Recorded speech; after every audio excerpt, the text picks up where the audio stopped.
Ben ilk olarak sizin Yaşamın Gerçeği adlı kitabınızı okudum. O kitabın daha ilk cümlesinden itibaren beni öylesine çekti ki zaten elime alıştı, hemen sonuna kadar getirdim. Tek seferde bitti kitap.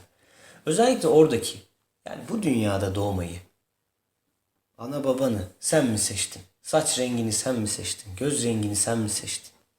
Şeklinde bir sorgulamayı bugüne kadar ben yapmamıştım. Ve öyle ki sonrasında çağımız internet çağı. İnternetten sizi araştırdım. Sohbetlerinize ulaştım, kitaplarınıza ulaştım. Ve aslında çok uzun zamandır, 50 senedir zaten bu ilme de gönül verdiğinizi fark ettim. Ve benim İslam'ı anlamama çok da yardımcı oldu.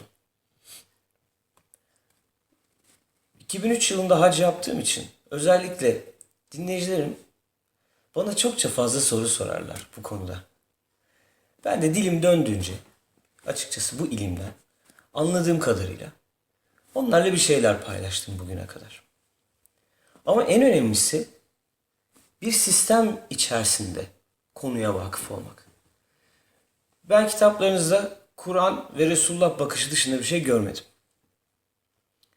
Bunlara aykırı en ufak bir şey okumadım. Her cümlenizin altında mutlaka ilgili ayet numarasıyla beraber, hadisi, Türkçe anlatımlarıyla beraber bulduğum için zaten takip ettim. Ve en çok da ya biz okuduğumuzu anlamıyoruz. İman ediyoruz ama anlamıyoruz. Dolayısıyla yaşamımıza geçiremiyoruz diyen. Yahut ben okudum anlamadım, elimden bıraktım artık ilgilenmiyorum diyen. Çokça fazla kişiyle karşılaştım. Ve yine eserlerinizde açıkladığınız Resulullah'a söylendiği üzere bunu tebliğ için sen kimseden para da istemiyorsun. Bu sebeple hiçbir eserinizi ben parayla almadım.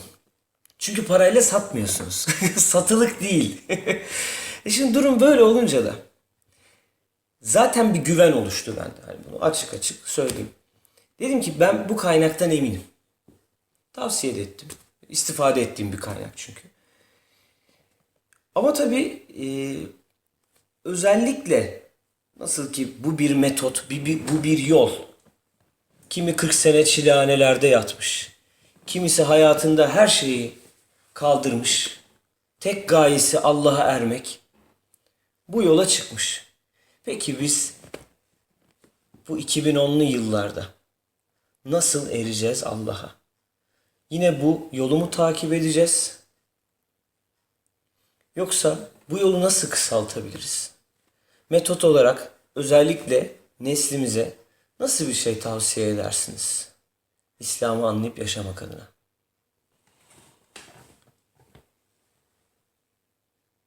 Bahsettiğin gibi günümüzde artık eski sistemlerle bu işi yaşamak yolu maalesef mümkün değil. Yani eski tarikatlar sistemiyle. Eskiden tarikatlar vardı, şeyhler vardı, tekkeler vardı. Gerçekten bu işi isteyen kişi icabında evini, yuvasını, çoluğunu, çocuğunu terk edip gidiyor. Şeyhin kapısına kul oluyor. Tekkede 20 yıl, 30 yıl terbiye oluyor. Belli çalışmalar yapıyor. Belli bir yakin elde ediyordu.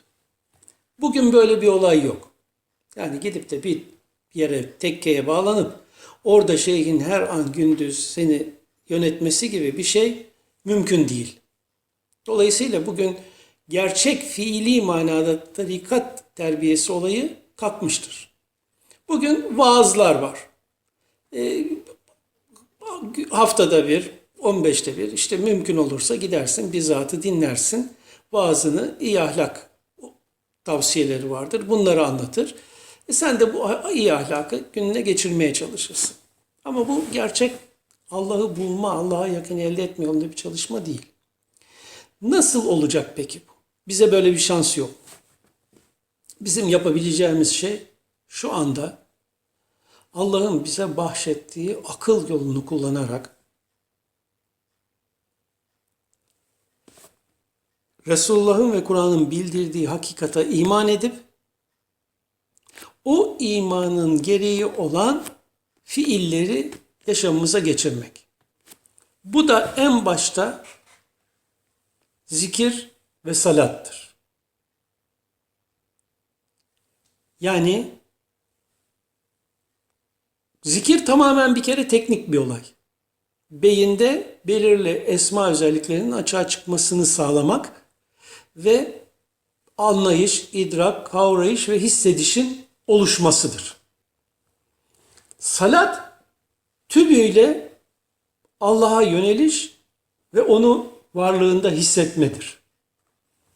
Ve bu salat özellikle geceleri yalnız olarak yaşanan bir olaydır. Yani bir camiye gittiğiniz zaman orada Elhamü Fatiha'yı okuyup işte hocanın arkasında yatıp kalkarak namazı yaşamanız, salatı yaşamanız mümkün değildir. Salatı yaşamak çok önemli. Aynı şekilde oruç. Oruç bedenin yani hayvani vasıflarla yaşayan bu yapının aç bırakılması değildir. Oruç esas itibariyle varlıkta hakkın varlığının dışında bir şey görmemektir. Ama biz hani Kur'an gıybet ölmüş kardeşinin çiğ etini yemek gibidir diye tarif ediyor gıybeti. Biz maşallah oruçlu sabahtan akşama kadar et yiyoruz, çiğ et yiyoruz. Karnımız doyuyor. Yani herkesin dedikodusunu yapıyoruz, herkesi çekiştiriyoruz, herkese yalan söylüyoruz, iftira atıyoruz. Ondan sonra da oruçluyuz diye kendimizi avutuyoruz. Şimdi bunlar olmaz. Yani siz bunları, zikri, salatı, orucu hakkıyla yaşayabilirseniz, Kur'an'ı okuyabilirseniz, zaten hayatınız siz hiç fark etmeden otomatik olarak değişecektir. Bunu kesin olarak söyleyebilirim. Çünkü insandan çıkan bütün davranışlar onun anlayış ve idrak seviyesine göredir. Onun idrakı, anlayışı ne kadar gelişirse otomatik olarak onun gereği olan davranışı ortaya koyacaktır. Sen karşındaki varlığın Allah'ın varlığı olduğunu göre göre, bile bile, hissede hissede ona tutup bir kötülük eder, bir yalan söyleyebilir misin? Söyleyemez. Yani şöyle düşünün, Türkiye'nin %99'u Müslüman ve hiç yalan söyleyen yok, hiç iftira atan yok, hiç gıybet eden yok, hiç başkasının hakkını yiyen yok. Hep herkes kendine tercih ediyor karşısındakini. Herkes hiçbir çıkarı ve menfaati olmadan karşısındakilere hizmet ediyor, bir şeyler veriyor. Böyle bir Türkiye değil mi? %99 Müslüman olduğu için böyle elbette. Başka türlü olması mümkün değil. İşte dolayısıyla bu işi gerçekten en azından bu kadarıyla başladığınız zaman kendi dünyanız değişecektir. Allah'a yakininiz değişecektir. Ben tavsiye ederim. Önce herkes Yaşamın Gerçeği kitabını okusun. Olayın sistemini anlasın. Dua ve zikir kitabında hangi zikirlerin nasıl faydalı olacağını ben yazdım. Kimsenin beni arayıp bulmasına gerek yok. Zaten dua zikir kitabı 1 milyon adet Türkiye'de dağıldı. Sanıyorum 1 milyona yakın da download yapıldı o da internetten. Ondan yararlanabilirler. Ve en son olarak mutlaka ve mutlaka Kur'an çözümü kitabını okusunlar. Eğer hala ben okudum da Kur'an'ı anlamıyorum, anlayamadım derlerse beni mazur görsünler, kusurumdur benim. Zaten bu çağımızın kronik bir problemidir. Belki birçok kişiyi ya ben Kur'an'ı anlayamıyorum. O zaman benim okumama gerek yok gibi maalesef yanlış bir düşünceye sevk ediyor. Ha burada tabii ki kimseyi kusurlu ya da suçlu görmek diye bir konu yok. Elbette ki İslam için her kim gönül verdiyse mutlaka ondaki o gönül de güzeldir. Ne var ki benim çıkış noktam şuydu. Kur'an'a Hazreti Resulullah'ın bildirdiklerine %100 iman ediyorum ki hepsi doğrudur. Kur'an'daki her bir esre ötre yerli yerindedir. En ufak bir kusur olamaz. Sorgulamak derken Doğruluğunu sorgulamak değil. Doğruluğundan şüphe yok ki.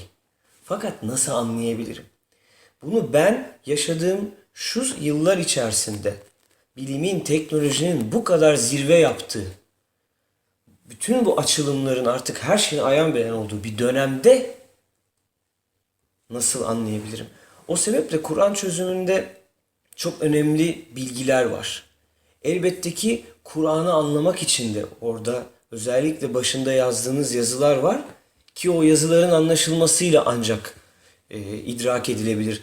Tıpkı biz bir kullanma kılavuzu deriz araçlarımız için. Kullanma kılavuzuna bakarsanız daha kolay çözersiniz. Yoksa alırsınız o her düğmesine basarsınız. Acaba ben bunu nasıl çalıştıracağım diye. Ama diğer tarafta o kullanma kılavuzu sizi hedefe doğrudan götürür. Şu düğmeye basacaksın der.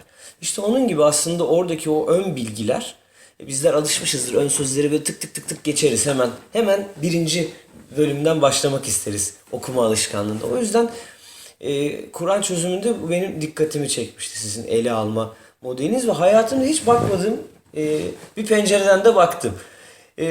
Yine bir kitabınızda geçen bir cümle var beni etkilemiştir. Dinde reform olmaz. Dini anlamada reform olur. İşte bu aslında tutup da dini dejenere etmek gibi algılanmamalı. O sabittir, kıpırdamaz yerinden. Ancak bu algı her an değişebilir. Bizler bir arkadaşımız hakkında bile bir fikir sahibi oluyoruz.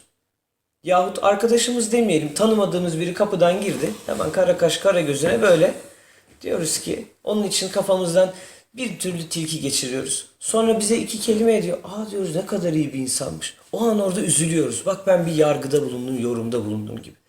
İşte o sebeple hiçbir şeyi yargılamadan, yorumlamadan ki İslam eğer teslim olmaksa biz de onun her harfine, her satırına teslim olun. Fakat anlayışımızın bu kadar hızlı değişebildiği bir çağda anlamaya da gayret edelim diye düşünüyorum.